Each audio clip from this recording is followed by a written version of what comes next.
year, Democrats will put forward a humane bill that addresses many of these issues. We gave $1.37 billion for barriers, not the wall. We're protecting the environment in my own state, the Benson Rio State Park, the National Butterfly Center, Santa Ana Wildlife, places where I've gone and people are pleading, don't put fences there. We brought down the number of ICE detention beds from 49,000, 50,000 to 40,000. And of course, we have provided, as I have indicated and fought for, facilities that deal with those children and women that are coming across, $415 million for enhanced medical support, transportation, food, clothing for migrants, detention, particularly children, and $30 million for participants. As my good friend said, we brought up the alternative detention from 82,000 to 100,000. As my good friend said, $400 million for VAWA. We're funding these programs because we understand how important they are. Finally, of course, in the justice area, we have given money for burn grants, community-oriented policing, sexual assault kits and DNA, Second Chance Acts, and we've funded NASA. But more importantly, Madam Speaker, I think we've made a very important point that should be made. And that is, as we work toward FY20 appropriations, it is critical that we ensure that robust accountability of DHS, including limiting the agency's transfer authority and dramatically reducing the number of people that are held in detention, utilizing proven alternatives to detention, including community-based alternatives and parole for the vast majority of people who are held in detention who pose no public safety threat or risk. ICE, we have to realize there must be due process and justice. And it is unfortunate that this administration is both expensive in its treatment of immigrants, is unconscionable and inhumane. We can do better, and we will do better. But the final point of all of this is today we stand on the floor to not hold our federal employees hostage and to open the government. I will be going forward with the qualifications of working on a better bill. I yield back. Gentleman from Oklahoma. Thank you, Madam Speaker. I yield myself such time as I may consume. Gentleman's recognized. I want to thank my friend, frankly, for his response on the VAWA issue. And I don't pretend to speak for all Republicans. I will point out to my friend, actually, the last time we did reauthorization, I voted against the Republican bill to bring the Senate Democratic bill to the floor because I thought it was a better bill. It was a stronger bill. It had tribal provisions, had areas we had not addressed previously. I thought those were good changes, and pretty unusual for me to break with my own team, bring down the Republican bill, and pass the Democratic bill, but I was proud to do it because it was a better bill. I don't think simply having money in place is the same as having the authorizations in place. This is an opportunity, in my view, to just have continuity while we do exactly what my friend suggests. Let's find a way, come together. I think we will. That's traditionally been a bipartisan bill. I hope we do it. But I don't see any reason why we should have a lapse in authority. This is something we tried to put actually in conference in the base bill. And it would not have prevented my friends from going on and offering a new authorization. It was just simply, let's keep this going. So to me, the previous question that we'll offer, should the rule be defeated, we'll have that opportunity, and I hope my friends avail them of that. In addition to that, again, I want to thank my friends genuinely for the cooperation in this process on the appropriations bills themselves. As I said, look, 6 of these bills were essentially agreed to in December in a bipartisan way between both the House and the Senate. So we'll hear the argument, or could hear the argument tonight. All this is new, and there's a 1,000+ page bill and what have you. The reality is there's probably about 75 pages, I'm told from the conferees, of new text here. Most of this is actually something that this House has voted on and passed in December. And so, not reopening old issues and settling them where we could and then moving forward is something my friends ought to be proud of. I think it was absolutely the right thing to do. It'll let us get on to the important business of fiscal year 2020 more quickly and more expeditiously. And then my friends are in the majority, and if they want to make changes there, additions or subtractions, they'll be in a position to do that. But I think closing the book here is a good one. And I hope all of us, honestly, as Republicans and Democrats, I've been around here long enough to be in the minority and in the majority and the minority again. It tends to move back and forth. But these, as my friends have pointed out, these are important funding bills that provide for the continuity of government. And in these negotiations, nobody ever gets everything they want. not possible, even when one side or the other controls both chambers in the White House. And I've been here when that's happened on our side and on my friend's side. You still never get everything you want in appropriations. But I think there's going to be a premium placed on cooperation and negotiation going forward. There's no question. We have a Democratic House, we have a Republican Senate, we have a Republican president.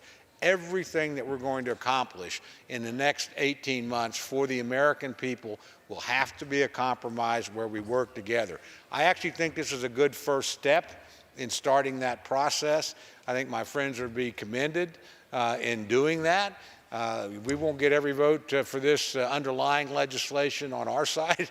I doubt my friends will get every vote on their side, but we'll have a pretty substantial bipartisan majority in favor of moving forward, keeping the government, fully funding the government, and hopefully that sets the example for what we do in FY 220. So again, I look forward to working with my friends going forward. I look forward to beginning that process here tonight by working together to pass a bill that the Senate has already passed in an overwhelmingly bipartisan fashion and that the President has said he will sign. And I assume that he certainly will. But again, as difficult as this road has been, Madam Speaker, I think this is actually a hopeful moment for this chamber and maybe the beginning of good habits of negotiation, compromise, and cooperation, because we're certainly going to need those habits going forward. So with that, Madam Speaker, I reserve the balance of my time. Gentleman reserved. Gentleman from Colorado. I'd like to ask my friend if he has any other speakers. I'm prepared to close whenever my friend is. I reserve the right to close. I yield Gentleman from Oklahoma is recognized. I thank my friend, and again, I want to thank him quite sincerely. We have had the opportunity to work together now in the Rules Committee for a little while. We hadn't had that opportunity previously, and he is always a thoughtful and an interesting voice on that body and certainly here on the floor. So I look forward, and while we will disagree over the rule and might well disagree over the previous question, on the underlying legislation, I suspect my friend and I will be voting on the same side tonight. And that's something I hope that the American people take note of. We will have lots of Democrats and lots of Republicans voting on the same side. And yes, we have our differences about how we got here or what we would have liked, but at the end of the day, we've come together and given the American people what they deserve, and that is a fully funding operational government. And we've resolved our differences in conference. I too want to join my friends and again, congratulating the chair of actually the conference committee, Chair Loy, congratulating our ranking member, Kay Granger, and congratulating their counterparts, Senator Shelby and Senator Leahy, for the work they did in working through these knotty issues and bringing us together. And yes, I wish it had happened more quickly, but they're not the only players, and I think all four of them worked in good faith and served our chambers well in their deliberations. So, Madam Speaker, in closing, I urge support for the underlying measure. While the process of finalizing full-year funding for fiscal year 2019 may have taken longer than expected, today's measure will complete the process. I expect the House will pass these 7 bills today, and I expect that the President will sign them in the very near future. And so I want to applaud and commend my colleagues for their hard work and hope that we will carry this spirit of bipartisanship with us as we move forward into the fiscal year 2020 appropriations process. Madam Speaker, I yield back the balance of my time. Back. Gentleman from Colorado is recognized. I yield myself such time as I may Gentleman's consume. recognized.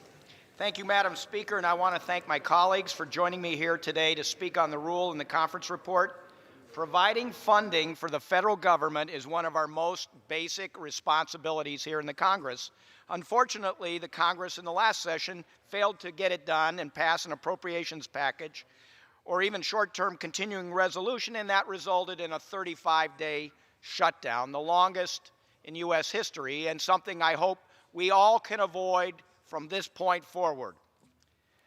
Starting on day one of the new Congress, House Democrats began by working to reopen the government so we could negotiate the remaining issues on border security and finish last year's work once and for all.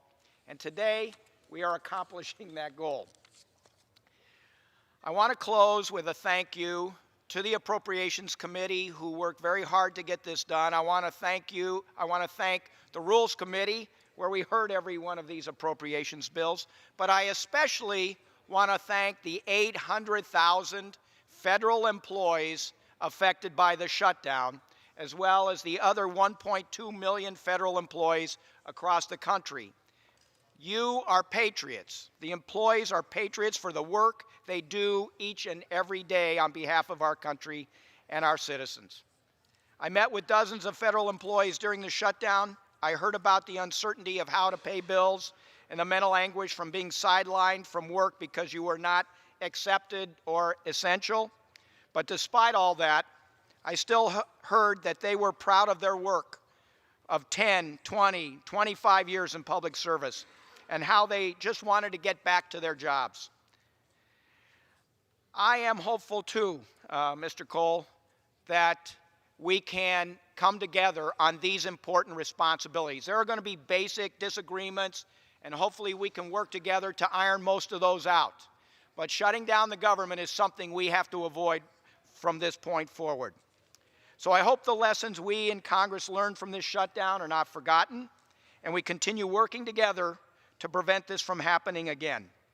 With that, Madam Speaker, I encourage a yes vote on the rule and on the previous question. I yield back the balance of my time, and I move the previous question on the resolution. The question is on ordering the previous question on the resolution. All in favor say aye. Aye. Opposed say no. In the opinion of the chair, the ayes have it. For what purpose is the gentleman from Oklahoma? Thank you, Madam Speaker. On that, I would request the yeas and nays. The yeas and nays are requested. Those favoring a vote by the yeas and nays will rise.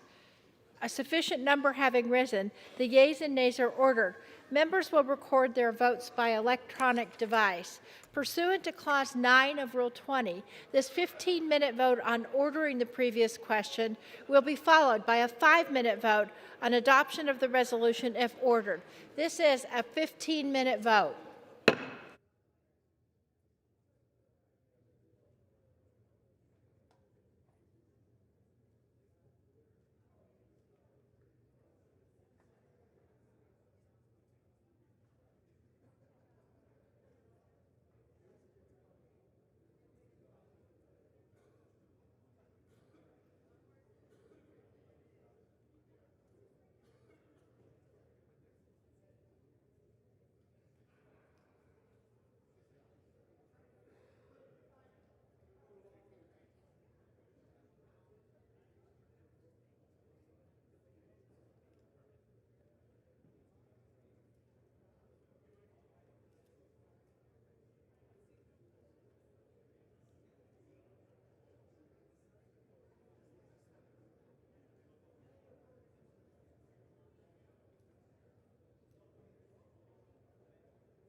note the yeas are 229 and nays are 195. The previous question is ordered. The question is on the adoption of the resolution. All in favor say aye. Opposed, no. In the opinion of the chair, the ayes have it. Gentleman from Oklahoma. Madam Speaker, on that, I would request the yeas and nays. The yeas and nays are requested. Those favoring a vote by the yeas and nays will rise. A sufficient number having risen, the yeas and nays are ordered. Members will record their votes by electronic vote, and this will be a 5-minute vote.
The yeas are 230, the nays are 196. The resolution is adopted. Without objection, a motion to reconsider is laid on the table.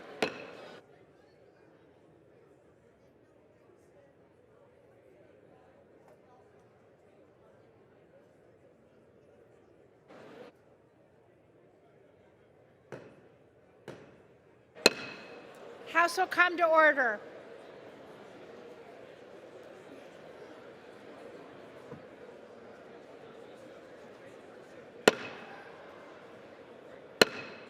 House will come to order.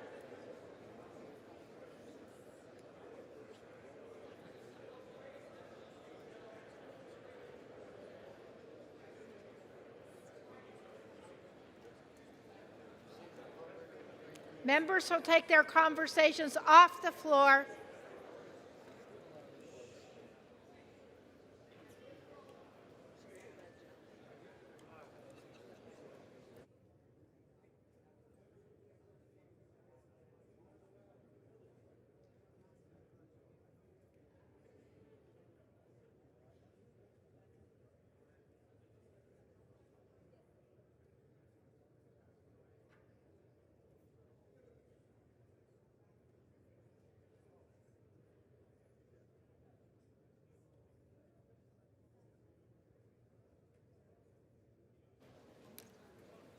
We ready? For what purpose does the gentlewoman from New York, Ms. Loy, seek recognition? Mr. Speaker, pursuant to House Resolution 131, I call up the conference report on the joint resolution HJ Res 31, making further continuing. Mr. Speaker, the House is not in order. The gentlelady is correct. The House is not in order. Please cease your conversations. The gentlelady is recognized. I call up the conference report on the joint resolution HJ Res 31, making further continuing appropriations for the Department of Homeland Security for fiscal year 2019 and for other purposes, and ask for its immediate consideration. The clerk will report the title of the joint resolution. House Joint Resolution 31, making further continuing appropriations for the Department of Homeland Security for fiscal year 2019 and for other purposes. Pursuant to House Resolution 131, the conference report is considered read. The gentlewoman from New York, Ms. Loy, and the gentlewoman from Texas, Ms. Granger, will each control 30 minutes. The chair now recognizes the gentlewoman from New York, Mrs. Loy. Mr. Speaker, I yield myself such time as I may consume. Right. Mr. Speaker, the bill before us would prevent another government shutdown by completing the remaining appropriation bills for fiscal year 2019. It represents what is possible in a strong democratic process when we work hard to reach agreement that puts politics aside and puts the American people first.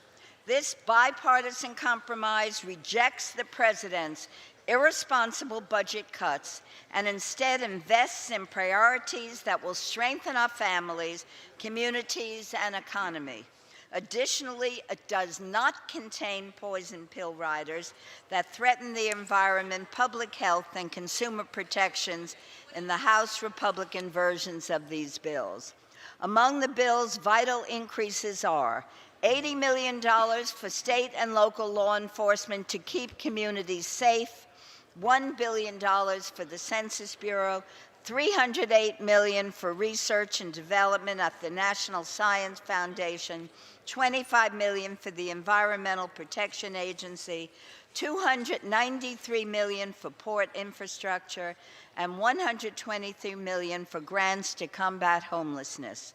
Strong international affairs funding will help stabilize the world economy, meet unprecedented humanitarian needs, and continue our fight against radical extremism and terrorism.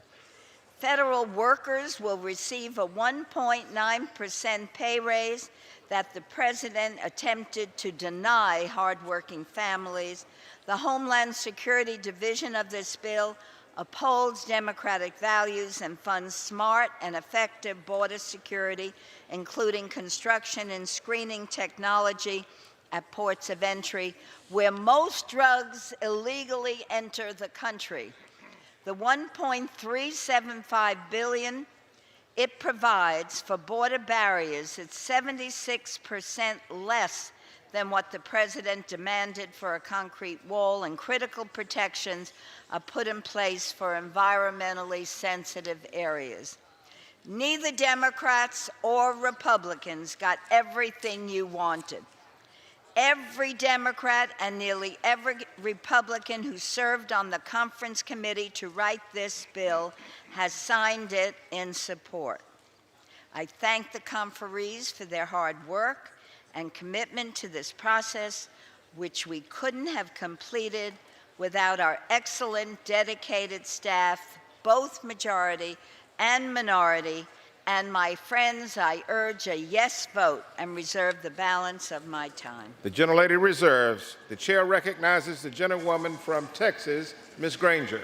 Mr. Speaker, I rise today in support of House Joint Resolution 31, a bipartisan plan to fund the Department of Homeland Security and the remaining appropriations bills for fiscal year 2019. Earlier this month, I had an opportunity to travel to the southern border to see firsthand the situation we face and hear from experts on the ground about the best way to address the crisis there.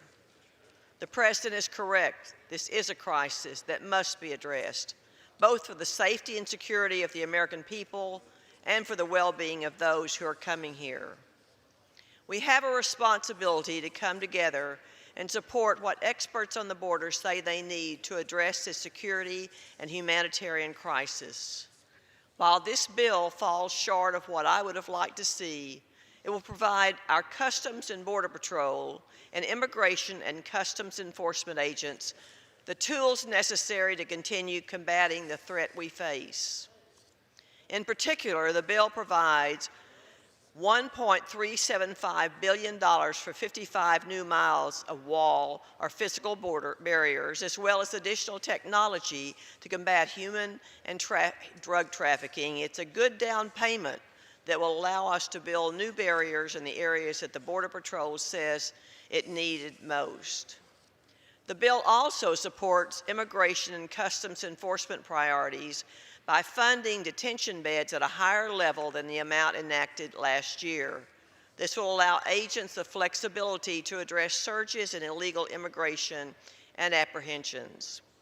It also does not include any limits on ICE enforcement actions that could cause dangerous criminals to be released into our country. The agreement prevents another unnecessary shutdown by including funding for the remaining unfunded appropriations bills: agriculture, commerce, justice, and science, financial services and general government, interior, state and foreign operations, transportation, housing, and urban development. By voting for these bills today and funding these vital areas of the federal government, we will secure America and our allies, promote economic prosperity, protect human life, promote the health and safety of all Americans, and make vital investments in our nation's infrastructure. Mr. Speaker, it would take hours to go through all the bipartisan provisions, including in this bill, so let me take a few minutes to discuss some of the highlights. They increase funding for federal law enforcement to combat terrorism, espionage, drug traffickers, gangs, and violent criminals, combat the financing of terrorism and terrorist groups, and strengthen the development and enforcement of sanctions against Iran, North Korea, Russia, and Cuba by providing increased funding for the Office of Terrorism and Financial Intelligence. We keep our commitment to Israel's security by fully funding the new Memorandum of Understanding. We encourage economic development and job creation in rural communities across the country. We boost growth and development of America's small businesses providing the opportunity to obtain capital through various Small Business Administration loan programs. We provide funding necessary to implement the Tax Cuts and Jobs Act of 2017. This will ensure that American families are keeping more of their hard-earned dollars, our small businesses are empowered to grow and expand, and investments are flowing to communities that need it most. We maintain all pro-life language, including the various bills enacted during the 115th Congress under the Republican majority.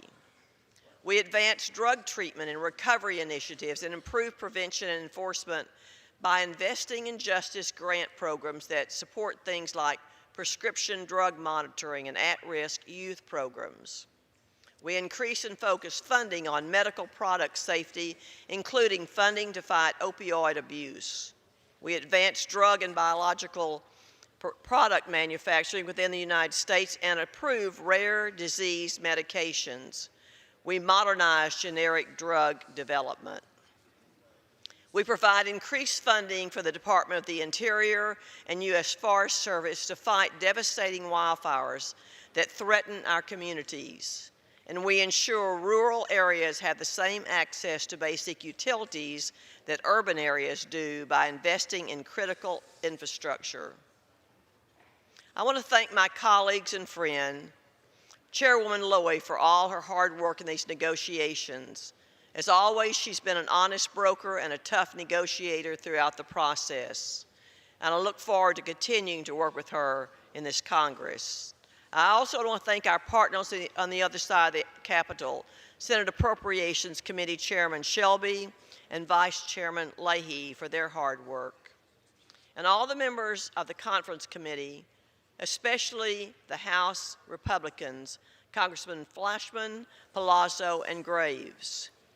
Finally, I want to thank the hardworking staff of the Appropriations Committee for their tireless work over the last 3 weeks in particular. I urge my colleagues to vote yes on this measure, and I reserve the balance of my time. The gentlelady reserves the balance of her time. The chair now recognizes the gentlewoman from New York.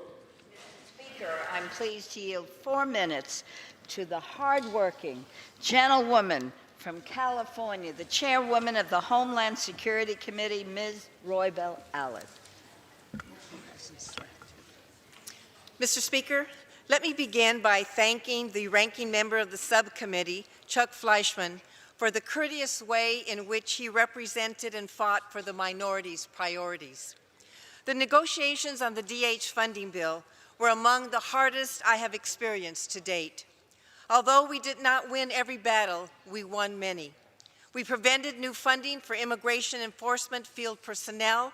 We secured funding to increase detention facility inspections from once every 3 years to twice a year. We won funding to increase detention facility compliance with the Prison Rape Elimination Act, to provide more victims assistance specialists, and to expand the Alternatives to Detention program, including $30.5 million for family case management. We held firm on a provision to prevent ICE from using information from the Office of Refugee Resettlement to detain and remove sponsors of unaccompanied children. And we improved transparency by requiring ICE to make information public about the numbers and categories of people in its custody. While I am not happy with the outcome on border fencing, we did limit funding for border fencing to only $1.375 billion, no higher than last year. We also won protections for several ecologically sensitive areas in Texas. And we secured hundreds of millions of dollars for humanitarian efforts to ensure migrants who spend time in CBP custody are appropriately cared for. Our bill also has large investments in equipment to detect drugs and other contraband at our ports of entry, where the real threat lies. The bill funds 600 new customs officers to help facilitate commerce and reduce wait times at the ports. The bill also includes funds for the Coast Guard's first heavy icebreaker in 40 years and provides robust support for FEMA preparedness and disaster response grants. Compared to the current detention bed level, we significantly reduced the funding available for ICE detention beds for the rest of this fiscal year. Unfortunately, we were unable to reach agreement on how to prevent OMB from giving ICE a blank check for detention beds during continuing resolutions, and we were unable to effectively prevent DHS abuse of its transfer authority to increase detention beds. That transfer authority is intended to address the unforeseen changes in circumstances. It is not to be used as a tool for routinely defying congressional intent on spending. As chair of the Homeland Security Appropriations Subcommittee, I will demand the department to honor the intent of Congress and fully justify any use of its transfer authority. I will hold public hearings to ensure the American people know when that authority is being abused, and if not corrected, redouble my efforts to ensure that authority is taken away. While not a perfect bill, the only alternative to this negotiated bill is a year-long CR, which would not only include DHS, but all the civilian departments and agencies for which the bill before us has significant new funding initiatives important to Democrats and Republicans alike.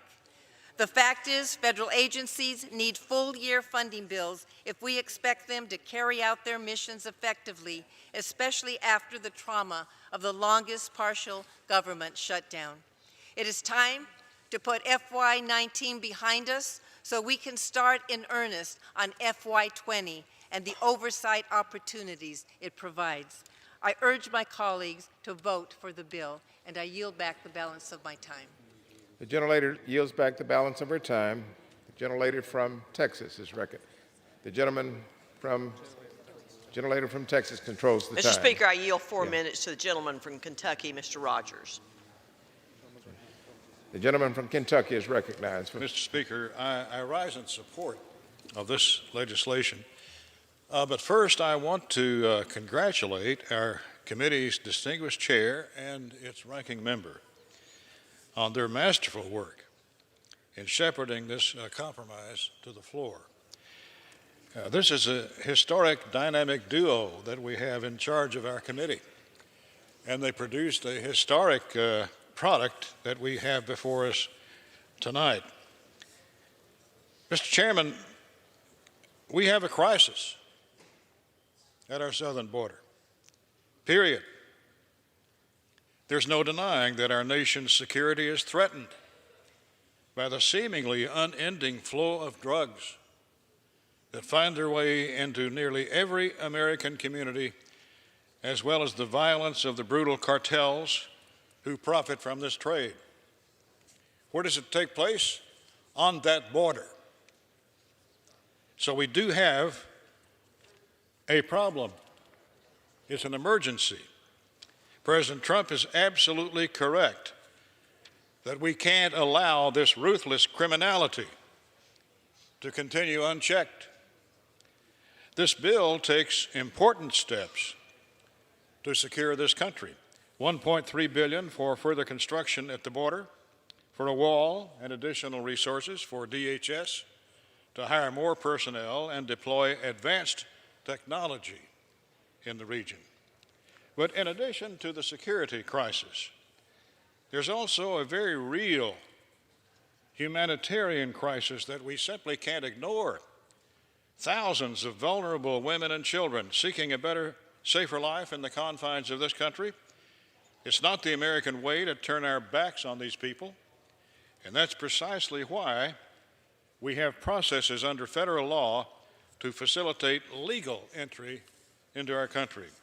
So this bill also takes important steps to enforce our current immigration laws. The bill funds an expansion of the Alternatives to Detention program and also increases attorney and courtroom staffing to reduce the backlog of currently pending immigration cases.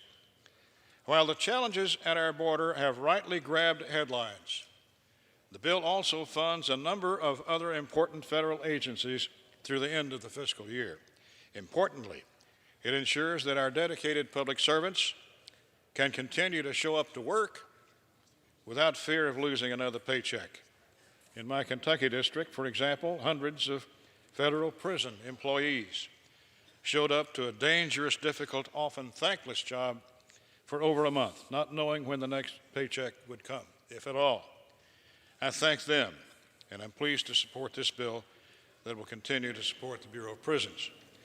Also for Kentucky, this bill continues our momentum in combating the opioid epidemic by fully supporting community prevention efforts and drug courts to get people into treatment. This bill also provides $115 million for the Abandoned Mine Lands Pilot Program, which helps create economic development in Appalachian coal communities. And finally, Mr. Speaker, as the ranking member of the State and Foreign Operations Subcommittee, I'm especially pleased that this bill includes significant funding to secure our diplomatic posts and to support critical allies like Israel, Jordan, Egypt, Georgia, Ukraine, and others. The bill also continues vigorous oversight of U.S. assistance programs, prohibits funding for the Green Climate Fund, and respects the sanctity of life around the world. This bill is not perfect. It's not everything we wanted, but it's a true product of compromise, and I urge my colleagues to support it. Thank you, Mr. Speaker. I yield back. The gentleman yields back his time. The gentlelady from New York is recognized. Mr. Speaker, I'm pleased to yield 2 minutes to the gentleman from Texas, a member of the Appropriations Committee and a distinguished conferee, Mr. Cuellar. The gentleman is recognized. Thank you, Mr. Speaker, and I certainly want to thank our Chairwoman Lori for her leadership and the staff on both on the Republican side and the Democrat side for working so hard. I want to thank Speaker Pelosi, Chairwoman Roybal Allard, Ranking Member Kay Granger, and of course all the members of the conferees that worked so hard to come up with this bipartisan, bicameral spending package. The conferees worked together to make sure that we seek an acceptable funding solution for both for the different sides that we have. Now, what do we have here? It's a matter of vision. Folks that there are some people that see border as a crisis, and I respectfully disagree with them. There are some of us that live on the border that we see the border as a place of community, opportunity where we raise our families, where we send our kids to school, and where we have trade and tourism. In that place called the border, I will tell you that if you look at crime rates, the border crime rate is lower than the national crime rate. And I'm not going to pick any selected cities like I've done, but I can tell you that I can pick any city, and the crime rate in those cities of some of my colleagues are higher than the border crime rate that we have. So again, we came up with a balance between what those two visions were. And what we did is we found a way to provide technology, ports of entry, find a way to find balance of border security, but at the same time provide security. We on the border, we don't believe in open borders. We want to see smart border security, and I think this is what this bill does. And we were able to get together, and it's a bill that provides funding not only for border security, but keep in mind there are 6 other bills that provide money for ag, money for transportation, education, health care. And because of that reason, Mr. Speaker, I ask all members to vote yes on this conference report. And with that, I yield back the balance of my time. Thank you so much. The gentleman yields back. The gentlelady from Texas is recognized. I yield 2 minutes to the gentleman from Florida, Mr. Diaz-Balart. Gentleman is recognized. Thank you, Mr. Speaker. I rise today in strong support of this legislation. Look, this bill shows that despite our disagreements, when you work through our differences to find common ground, you can break the gridlock. So I want to thank, by the way, Chairman Price for his leadership and his partnership. We have worked together for now over 4 years, and I have gained a special appreciation for his dedication to public service and, frankly, for his deep understanding of the programs under our jurisdiction. And I look forward to continuing working with him and continue developing our friendship. But I would like to say a quick word about Chairwoman Lowy and Ranking Member Granger and the role that they have played in pulling this funding bill together. Look, I've had the privilege, Mr. Speaker, of knowing these two leaders for a number of years now. And what all of us saw us achieve in just the last few days is no surprise to any of us in this body who know them well. Now, they only achieved this through hard work, tough compromise and grit, and they deserve our thanks. Mr. Speaker, let me turn a minute to the transportation and housing investments included in this bill. This bill doubles down our infrastructure investments from the 2018 THUD bill. And frankly, again, it's a second historic down payment to rebuild our nation. With this bill, we provide a total of $20 billion in new funding over 2 years for roads, for bridges, for rails, and for ports. It's a big number.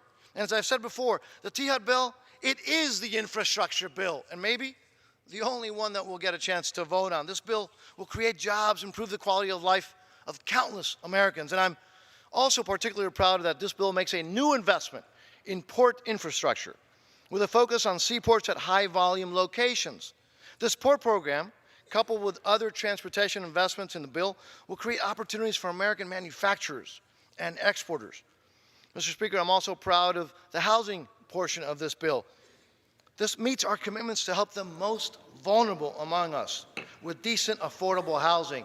This is a good bill, Mr. Speaker, particularly if you care about our veterans, our disabled, and our elderly. The gentleman's time has expired. I yield the gentleman 1 more minute. The gentleman is recognized for an additional 1 minute. Thank you, Mr. Speaker. Again, this bill exceeds those commitments with new funding for the elderly, for the disabled, and for our veterans.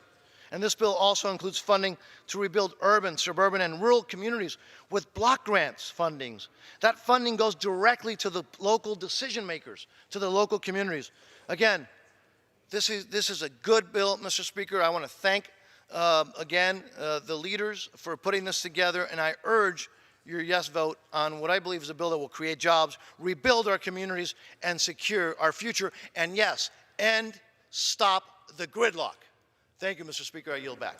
The gentleman yields back. The gentlewoman from New York. Mr. Speaker, I am very pleased to yield 2 minutes to the gentleman from North Carolina, the distinguished chairman of the Transportation, Housing, Urban Development Subcommittee, Mr. Price. The gentleman from North Carolina, Mr. Price, is recognized.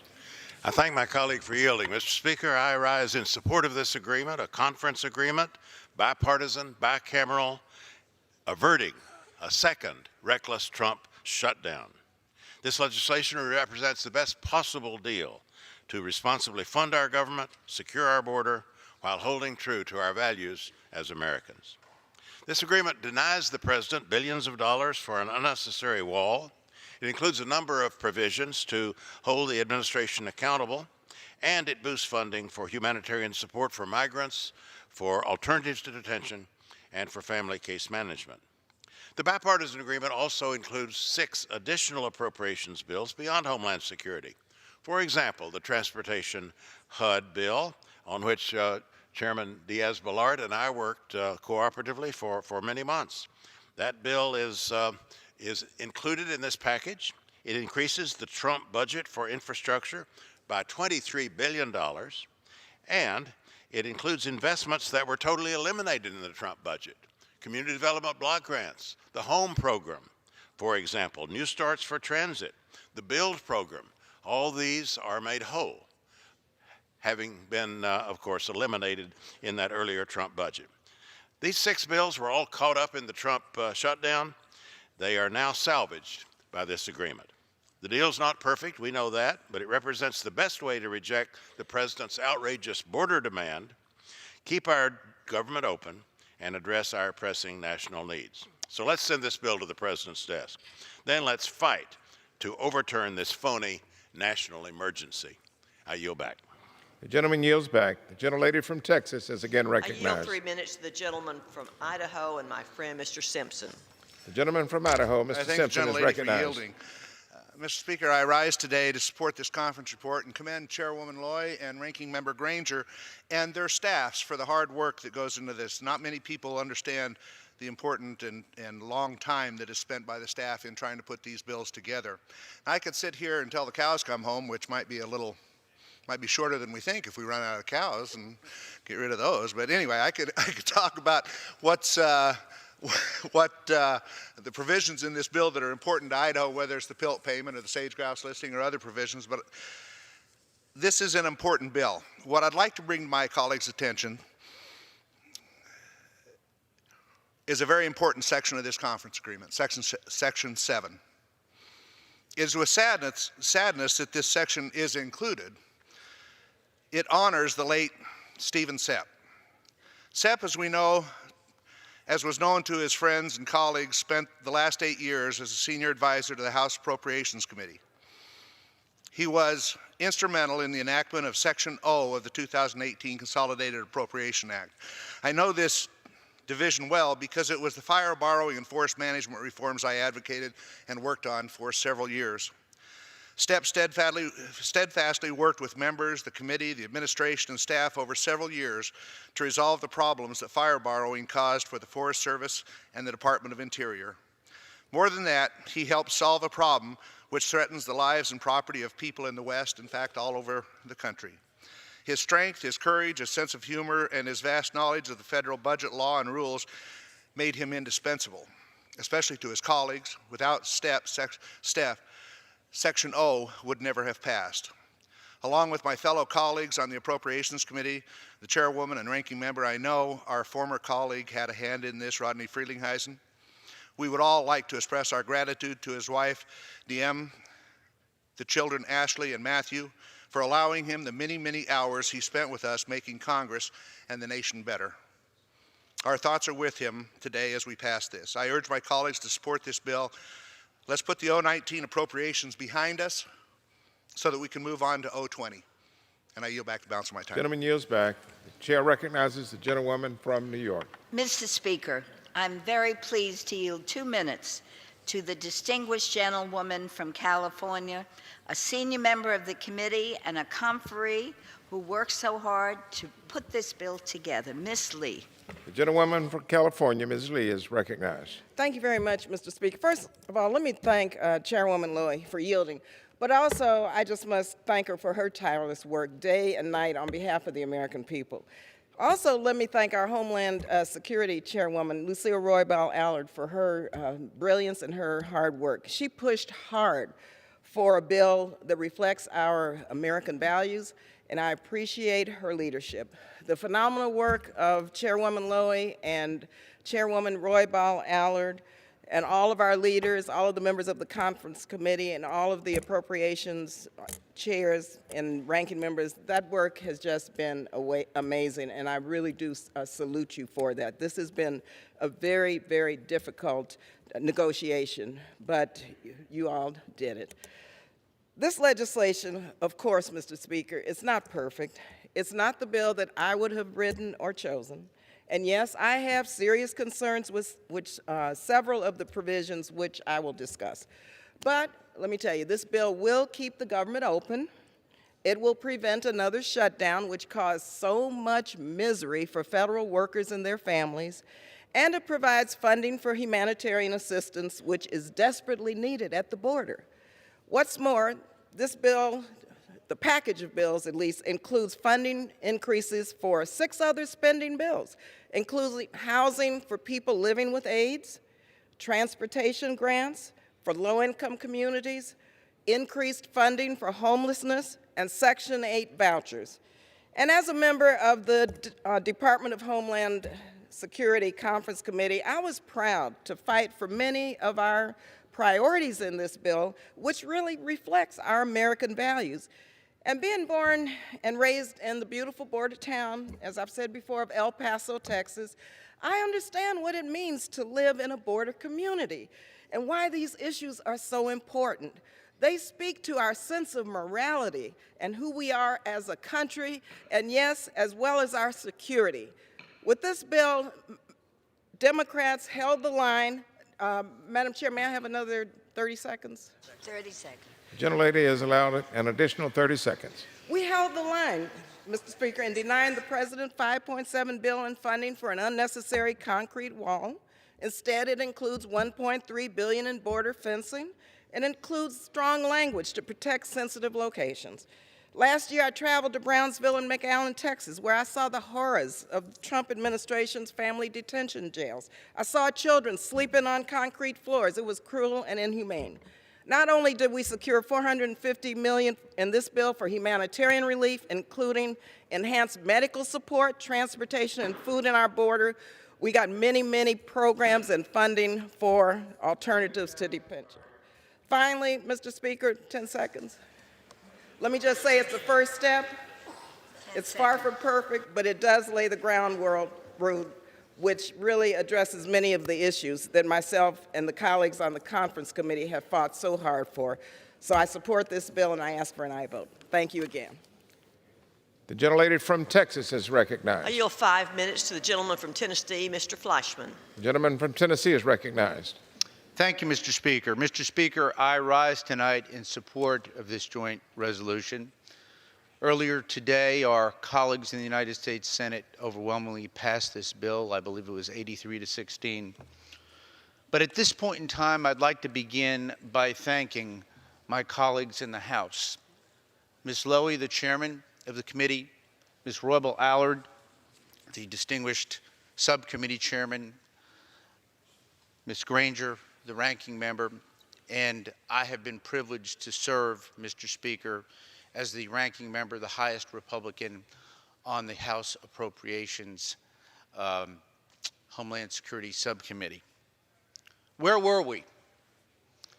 From time to time in our great republic, we hit a blip. We have a problem. We run into a difficulty. And we did that in this shutdown. This was a very odd situation. We had actually passed 5 appropriations bills and 7 were left remaining. Mr. Speaker, that put us in a very awkward situation where there was a partial government shutdown. And I heard the rhetoric on both sides of the aisle, and I know it was sincere, but it hurt. It hurt our country, it hurt workers. But we reopened the government, and then in a room, members of the House from both parties, members of the Senate from both parties came together and we convened. There was a wide difference of opinion on that first day. I heard it, I was in that room. Everyone was acting in good faith, strong-held convictions. A lot of naysayers and skeptics and cynics said we weren't going to get there, but we owed it to the American people to get there. And Mr. Speaker, we got there. We didn't get there with a bill that I would have drawn. My bill, candidly, would look more like the bill that President Trump would have wanted. More money for the border security, more money for ICE. But we came up with an agreement that the vast majority of Americans could support, and the vast majority of members in both houses can support. And that's what I think the American people need to look to. Where did we agree? We agreed in this great bill for increased funding for our beloved ally in the Middle East, Israel. Just in this chamber the other day, members of both parties condemned anti-Semitism as we must. We backed that commitment up with our full support and unprecedented funding for our ally, Israel. We can all be proud of that. We, Mr. Speaker, came together with a compromise bill that will have some new border wall, not as much as I would have wanted.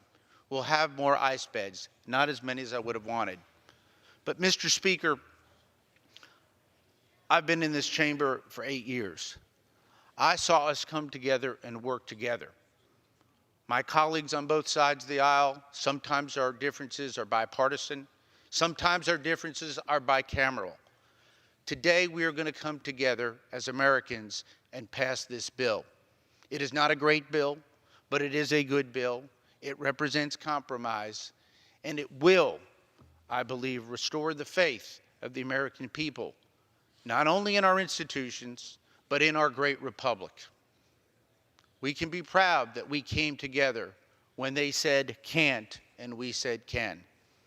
So I will vow to continue as we work forward to work with Ms. Roybal Allard, a very fine lady. We view the world sometimes differently, sometimes we view it in a very similar light. But as we go into 2020, we fall under the draconian Budget Control Act, the dreaded sequester. We will have to address that. We will have a debt ceiling vote. The American people need to know our work will not be easier, it will be harder. but let our resolve be to do the work of the American people as we have done today and we will do in the future. And may God bless the United States of America. Thank you. The gentleman reserves. The gentlelady from New York. Mr. Speaker, I'm very pleased to yield 2 minutes to the distinguished gentleman from California, a member of the Appropriations Committee, and a very important conferee, Mr. Aguilar. The gentleman from California is recognized. Mr. Aguilar. Thank you, Mr. Speaker, and I'd like to thank the chairwoman for her leadership throughout this process. It's been 3 weeks, colleagues, since the end of the longest shutdown in American history, 35 days, where we saw friends and neighbors who hurt, where this body didn't do enough to push back against a shutdown that hurt our communities and it hurt individuals throughout this country. This is a compromise bill, and we're here today to reflect that goodwill and that good faith effort of Democrats and Republicans negotiating together to find compromise. But let's talk a little bit about what this bill would do. This bill protects our national security. This bill works to improve the only true crisis that we have at our southern border, which is the humanitarian crisis. This bill invests in technology and in ports of entry. This bill ensures that we have the resources to protect this country. It also unlocks the other appropriations bills that will fund the Environmental Protection Agency, make investments in the census, and make investments in transportation. What this bill will not do, this bill will not fund the president's wall from sea to shining sea, a wall that he said Mexico would pay for. So we tried another path. We tried a bipartisan path of working together to iron out our differences and to come to an agreement, to keep government open, to protect our national security. That was the focus of the conferees, and that is what we sought to accomplish. But we also did two important things in this document. We ensured that the congressional intent was there when it comes to topics that we don't always agree on. And we will ensure, and this body will ensure, that we will hold the administration accountable, that we will provide oversight that hasn't been provided, and that we will ensure that national security is protected. Mr. Chairman, I'd like to thank Chairwoman... Gentleman's time has expired. Mr. Speaker, I'd like to thank Chairwoman... 30 seconds. The gentleman has allowed additional 30 seconds. Thank you, Mr. Speaker. I'd like to thank Chairwoman Lowy and Ranking Member Granger for their leadership throughout this process, for Chairwoman Roybal-Allard, and for Ranking Member Fleischman. And I'd like to thank all of our staff members on both sides of the aisle who worked day and night to make sure that this document was in front of us in a timely manner and that we ensured that we didn't have another shutdown. I urge my colleagues to support this joint resolution, and I yield back. Thank you. The gentleman yields back. The gentlelady from Texas. I yield 1 minute to the gentleman from Pennsylvania, Mr. Perry. The gentleman from Pennsylvania is recognized. Thank you, Mr. Speaker, and I thank the gentlewoman from Texas for the opportunity. Mr. Speaker, this is bad policy following bad process. 1,100-plus page bill dropped at midnight last night, and we're acting like we can't walk and chew gum at the same time. We're acting like we can't keep our federal government open and fix our border situation. And let's talk about what's happening there, because that's really the problem. At least, if nothing else, we should do no harm. Let's not make the situation worse. Mr. Speaker, this bill provides amnesty for anyone in a household of an unaccompanied minor, and it protects the people who have smuggled those children into the United States and encourage them to do that even more. And even more than that, once they're here, we cut $700 million out of ICE, and we reduced their bed space so there's less people looking for those people that are here illegally. And then when we find the criminals, right, when they've committed some crime, we find them, we can't even keep them. We got to release them back into our communities. City councils are now deciding where we secure our border. Mr. Speaker, I appreciate the time, and I urge a no vote. Thank you. The gentleman yields back. The gentlelady from New York. Mr. Speaker, I'm pleased to yield 1 minute to the gentleman from New York, the chairman of the Commerce, Justice, Science Subcommittee, Mr. Serrano. The gentleman from New York, Mr. Serrano, is recognized. Thank you, Ms. Lowy, Madam Chairman. This bill, Common Justice Science, comes in at $71.5 billion, which is $1.6 billion above 2018. One of the highlights of the bill is that it restores many programs that had been zeroed out by the administration, including the Legal Services Corporation, which comes in at over $368 million. NOAA gets extra money for climate research, and we put in $368 million for opioid epidemic issues, which is 336. The president wanted 336 million. We came in at 368. But to me, the greatest accomplishment in this particular part of the bill is $1 billion for the census, to continue to work on the census. This is a major victory, and we thank the other side for agreeing that this is something that has to be done and something that is important for all of us. So I'm asking not only for you to applaud the CJS part of the bill, but also to vote for the whole bill. Thank you. The gentleman time has expired. The gentlelady from Texas. I yield 4 minutes to the gentleman from Ohio, Mr. Joyce. The gentleman from Ohio is recognized. Thank you, Mr. Speaker. I rise in strong support of this bipartisan conference agreement. And I thank my ranking member for yielding time to highlight the several items in the Interior, Environment, and Related Agencies division of this agreement. I also want to thank my colleague, Ken Calvert, the former chairman of the subcommittee, for his leadership in this bill last Congress. The highlights I'm about to summarize are really a result of efforts to negotiate a reasonable compromise with the Senate and our mutual friend and current chair of the subcommittee, Betty McCollum. Division E of the conference agreement provides $35.6 billion for the Department of the Interior, Environmental Protection Agency, the Forest Service, the Indian Health Service, the Smithsonian Institution, and more than a dozen related agencies. This conference agreement enhances our nation's economic prosperity in many ways.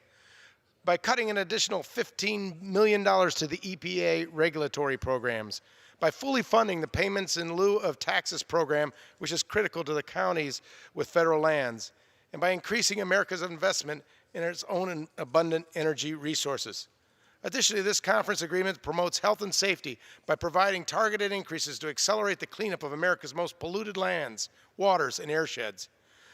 By providing an additional $300 million for health care, law enforcement, and related programs to honor our country's sacred trust and treaty obligations to American Indians and Alaska Natives. And by providing $3.9 billion for the Department of Interior and the U.S. Forest Service to fight devastating wildfires that threaten our communities and to reduce the severity of future wildfires.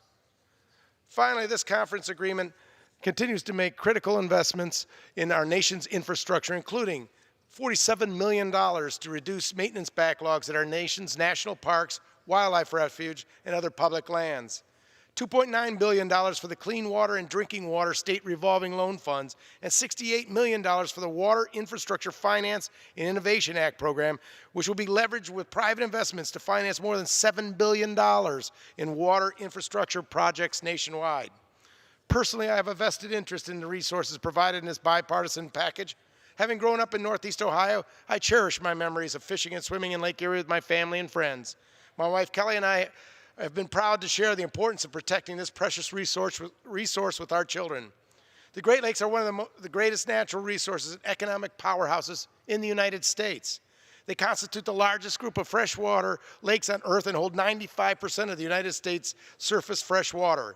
The lakes also support over 1.5 million jobs and provide $62 billion in wages annually. Protecting the Great Lakes is not a red issue or a blue issue. Many members of Congress from both sides of the political aisle understand the important role the lakes play in our lives and understand the importance of protecting them. My colleague, Betty McCollum, has been a great partner to work with in my fight to protect the Great Lakes, and I'm happy to report that the conference agreement includes full funding for the Great Lakes Restoration Initiative, which helps us address invasive species like Asian carp, reduce phosphorus runoff that causes harmful algal blooms, and protect and preserve the Great Lakes for future generations. In closing, I want to sincerely thank the staff of both sides of the aisle for their hard work, their professionalism, and their ability to work together under extremely difficult circumstances in order to get an annual appropriation bill over the finish line once again. I also want to thank my many thousands of federal employees that carry out the programs funded in this conference agreement.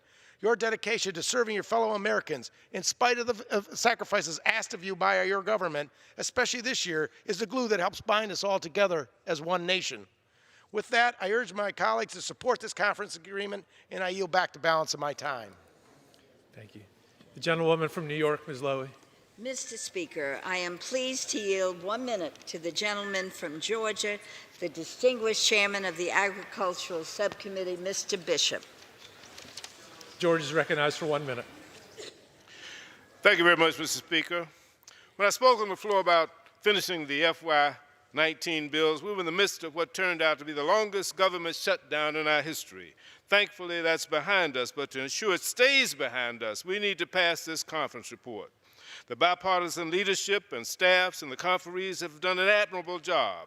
This bill is good but not perfect. It makes significant investments in rural development. It includes language setting aside funding for persistent poverty counties. It's a modest increase for farm production and conservation, the mission area.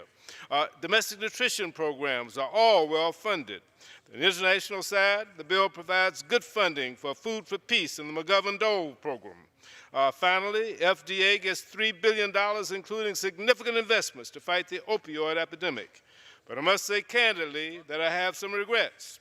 My strongest regret, however, is that we are not considering the disaster supplemental today. The House and Senate passed separate bills a month ago that would have provided desperately needed relief to our farmers, ranchers, communities coast to coast in Hawaii and the territories that were devastated by tragic disasters. But those bills must still be reconciled. The country must get this disaster bill passed and get it passed soon. The conferees have done well. The gentleman is recognized for 1 more Nevertheless, I minute. urge my colleagues to support this bill. It's a good bill. The gentleman yields back. The gentlewoman from Texas, Ms. Granger. I yield 3 minutes to the gentleman from Florida, Mr. Rutherford. The gentleman from Florida is recognized for 3 minutes. Thank the ranking lady for yielding. Mr. Speaker, I rise today in support of the compromise appropriations package that includes major wins for our national security and our economic success. In fact, this vote tonight will authorize 7 different appropriation bills that fund critical agencies and programs within our government. Now, this is not the bill that I would have written, and this is probably not the bill that any of my colleagues on the other aisle would have written.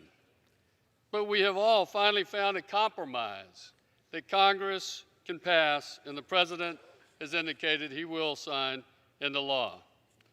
This is not a loss for the President, but a win for the Department of Homeland Security and a significant step in the right direction for border security. Democrats called for no wall funding. Today we will approve $1.4 billion for new barriers. Democrats called for pro-abortion policies. But today we will approve and maintain multiple pro-life protections. Democrats called for less ICE detention beds. Today we will be approving funding for an estimated 45,000 beds and an additional $750 million for 13,000 beds if needed. We increase ICE funding by $500 million, increase CBP by almost $1 billion, and fund the first Coast Guard icebreaker in over 40 years. This bill strengthens our national security and brings us one step closer to bringing our southern border under operational control. This bill also includes many priorities that are of significance to Northeast Florida. There's $4 billion in additional funding to help FEMA respond to national disasters like Hurricanes Michael and Florence. There's $468 million to help local communities combat opioid trafficking, which has ravaged parts of Northeast Florida. And on the first anniversary of 17 lives murdered in Parkland, Florida, I'm proud to vote in support of $100 million in grants authorized under my Stop School Violence Act, which was signed into law last year. Since the passage of this bill, the Stop School Violence Act has yielded over $175 million in grants to help protect schools across the United States. I understand this is not a perfect bill before us today, but we cannot afford another shutdown that puts almost 1 million people out of work. And we cannot afford another CR that kicks the can down the road, causing uncertainty and increasing the cost of government. Let's end this stalemate, build the wall, and secure our southern border. I congratulate the committee, and I urge my colleagues to support this compromise package and send it to the President. I yield back, Mr. Speaker. Thank you very much. The gentlewoman from New York, Mrs. Lowy. Mr. Speaker, I'm pleased to yield 1 minute to the distinguished gentlewoman from Minnesota, the chairwoman of the Interior Subcommittee, Ms. McCollum. The gentlewoman from Minnesota is recognized for 1 minute. Mr. Speaker, I rise in strong support of this conference committee report. The Interior Environment section provides $35.6 billion, which is $300 million more than fiscal year 2018 enacted. We make critical investments in this legislation in Indian country, environmental protection, public land management, and the arts. The Environmental Protection Agency is funded at $8.8 billion. This funding will enhance the EPA's ability to protect human health and the health of our environment. We continue to invest in land and water conservation fund and civil rights initiative programs and historic preservation.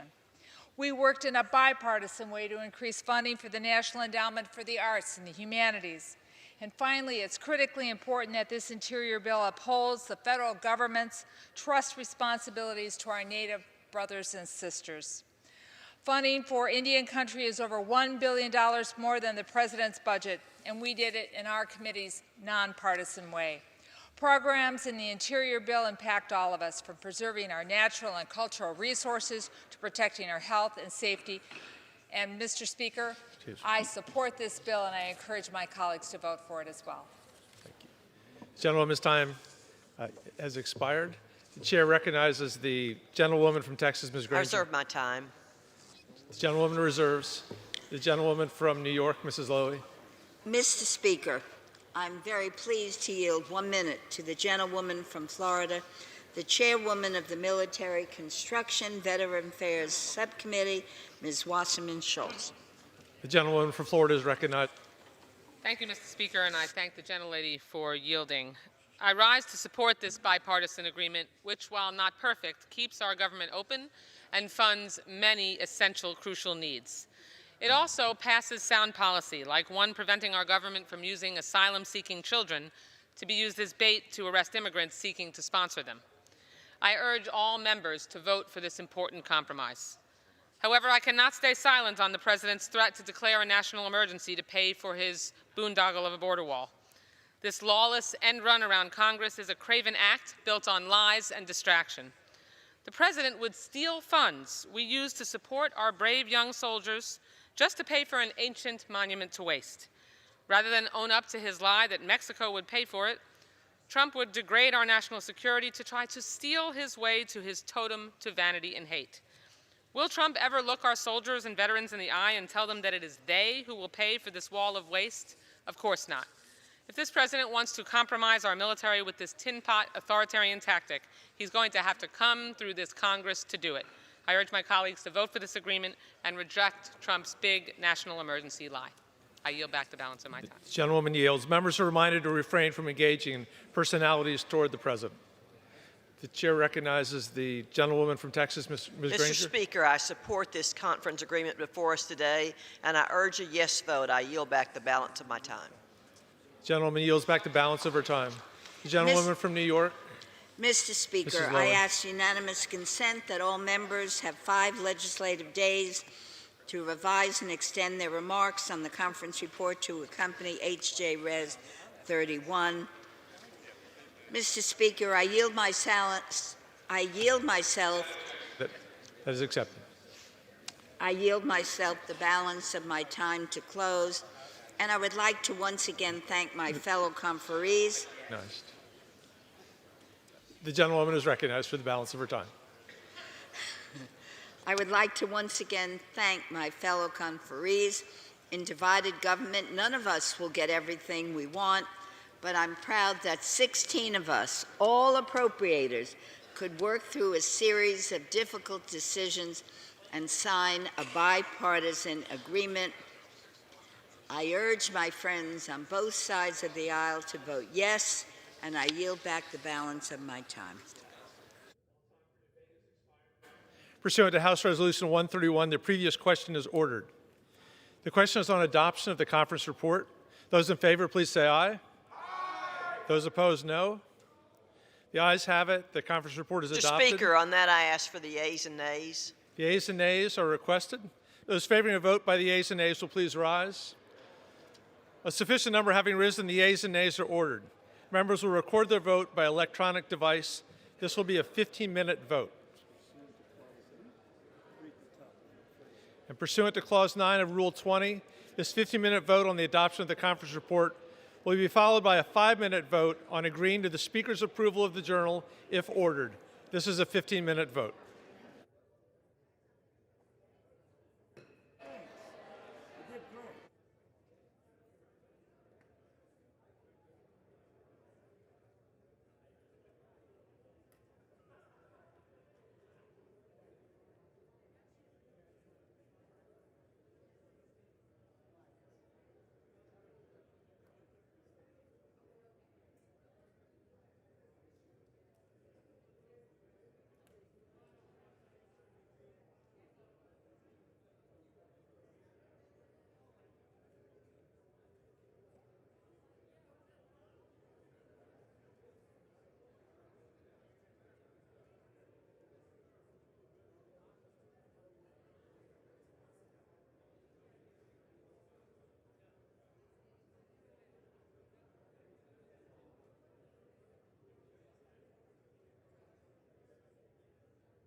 On this vote, the yeas are 300, the nays are 128. The conference report is adopted. Without objection, a motion to reconsider is laid upon the table.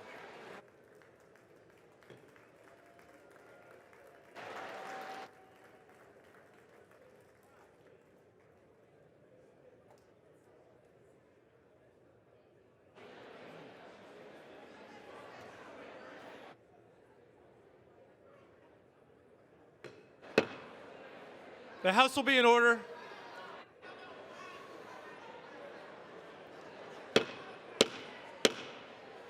The House will please be in order. Members will please take their seats.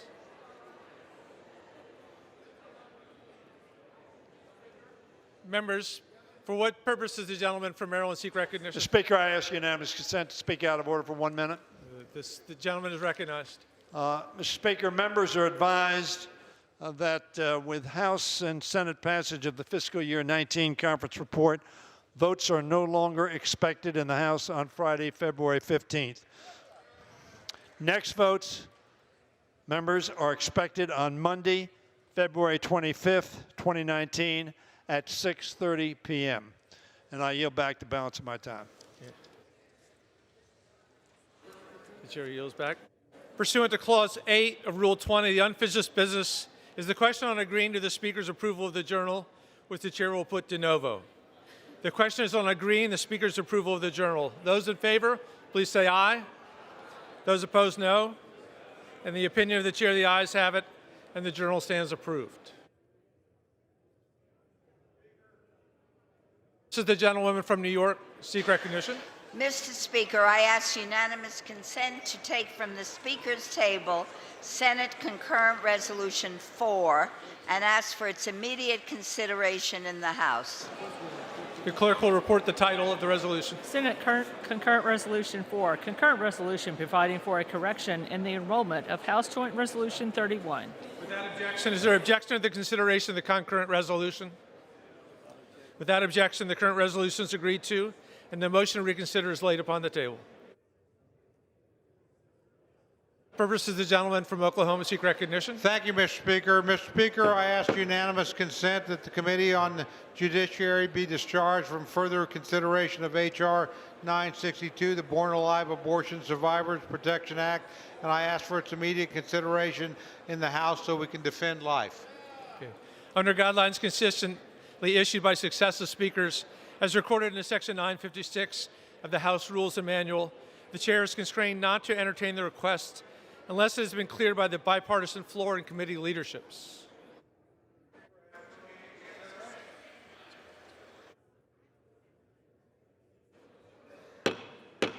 The House will please be in order. Members of the House will please take their seats. Does the gentleman from Oklahoma continue to seek recognition? Thank you very much, Mr. Speaker. Mr. Speaker, we've had a bill that's been tied up in judiciary for a long time. It's about defending life.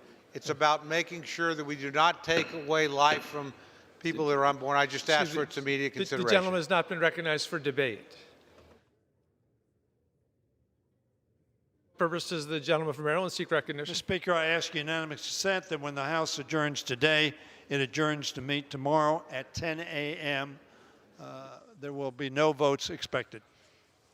Objection to the motion. Without objection, the House will adjourn.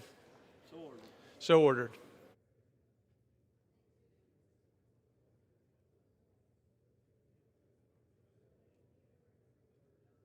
Now entertain requests for 1-minute speeches. Gentlewoman from New York, rise. Without objection, chair recognizes the gentlewoman from New York. Order. The House will be in order, please. All members will please take their conversations off the floor. Mr. Speaker, I rise today during Black History Month to honor...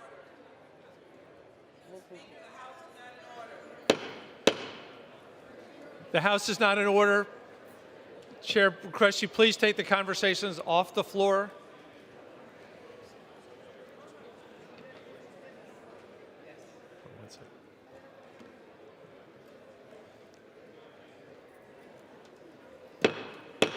The House will be in order.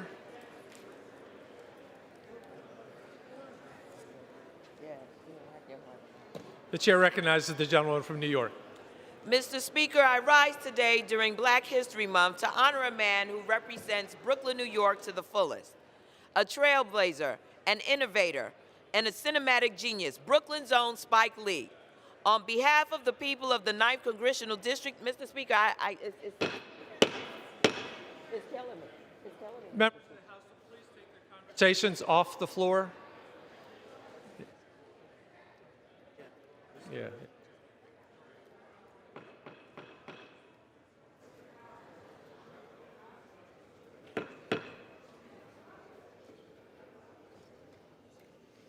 Thank you. The gentlewoman from New York will continue. Mr. Speaker, I rise today during Black History Month to honor a man who represents Brooklyn, New York to the fullest, a trailblazer, an innovator, and a cinematic genius, Brooklyn's own Spike Lee. On behalf of the people of the 9th Congressional District of New York, I'd like to congratulate Spike Lee, a son of Brooklyn, on receiving the first ever Best Director Oscar nomination despite more than 30-year career in film. He joins the ranks of only 6 other African Americans to ever be nominated for the category. Mr. Lee was raised in Brooklyn and attended Morehouse College, where he received a Bachelor of Arts in Mass Communications. He received a Fine Arts degree from New York's Tisch School, NYU's Tisch School of the Arts. Many of Mr. Lee's films have examined race relations, colorism in the Black community, and the role of the media in contemporary life and political issues. Spike has never ceased to speak out against injustice and in the Black community. He has been outspoken on police brutality, environmental injustice, and other issues that affect communities in Brooklyn and beyond. His love of Brooklyn is reflected in his activism and his work.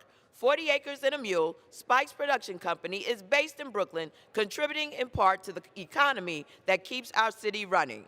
He shot films like Do the Right Thing and Crooklyn in Brooklyn, allowing viewers to experience all that we know and love about Brooklyn. Spike Lee continues to produce work that pushes the envelope on topics that need to be discussed. Black Klansman, for which he is being nominated, has received praise and adoration for its topics around combating racism. With that, Mr. Chairman, I yield back. Gentlewoman yields back. For what purpose does the gentleman from North Carolina seek recognition? Without objection, the gentleman is recognized for 1 minute.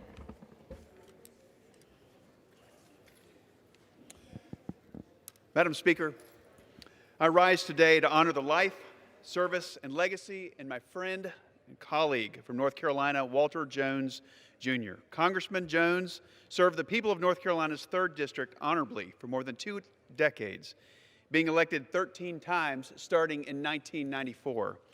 He passed away on Sunday in Greenville on his birthday. Congressman Jones will be remembered for his courage, conviction, and character. He was a man led by his faith, never wavering in his support for the unborn. He was known as a staunch pro-life advocate. He was just as tough when it came to his support of the military. His district covered both the Marine Corps Camp Lejeune and Marine Corps Air Station Cherry Point, and he worked hard to give our servicemen and women a better quality of life. Our country is better off when people like Walter Jones are serving in this body. Please join me in praying for his family and for loved ones throughout this difficult time. Madam Speaker, I yield back. The gentleman yields back. For what purpose does the gentleman from Arizona seek recognition? Without objection, the gentleman is recognized for 1 minute.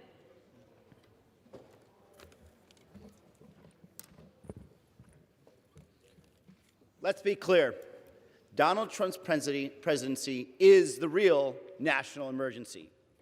President Trump fired the FBI director to protect his national security advisor. He tried to rip health care from millions of Americans and destroy protections for people with pre-existing conditions. He orchestrated the largest transfer of wealth from middle-class families to rich families. And Trump has done nothing in the face of epidemic levels of gun violence and devastating impacts of climate